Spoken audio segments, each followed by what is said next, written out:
All right, this is the first of a few videos on physics formulas and topics. So this topic is motion in one dimension along the x or y axis. We're talking about like a car going along, a person running, bowling ball rolling, for example.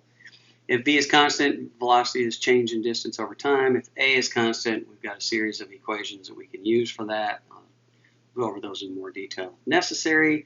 One worth pointing out is that total distance over total time is average velocity, which is v final plus v initial over 2. That'll come in handy as a shortcut.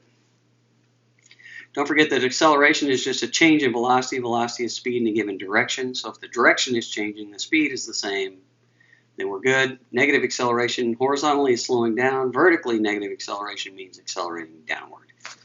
So in the case where a person's throwing something up in the air, straight up, straight down, I drew the line so that it's not covering itself, so you could expand it a bit to show that velocity up at this height is equal to the velocity on the way down at that same height.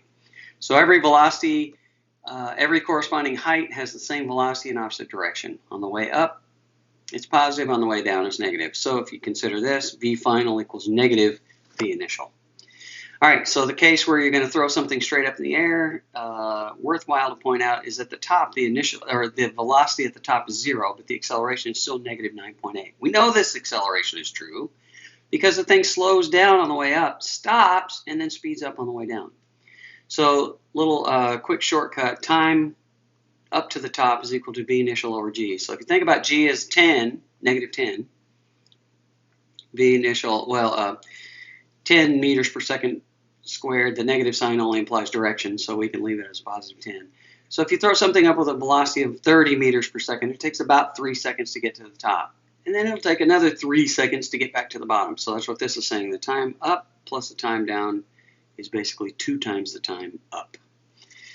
All right, so in this case where we're looking at dropping something off some building at height h, the velocity at the bottom, if v initial is 0, the velocity at the bottom is square root of 2gh. Remembering that height final here is 0, height initial is whatever the height of the building is. And then v final equals square root of v initial squared plus 2gh if v initial is not 0. In other words, it throws it up first and lets it come down. Don't forget your sign convention there, because one of those is positive up and the other is negative down. So if v initial is 0, v final is square root of 2gh like we talked about down here. Okay, only if v initial is 0, time to the ground if dropped is square root of 2h over g.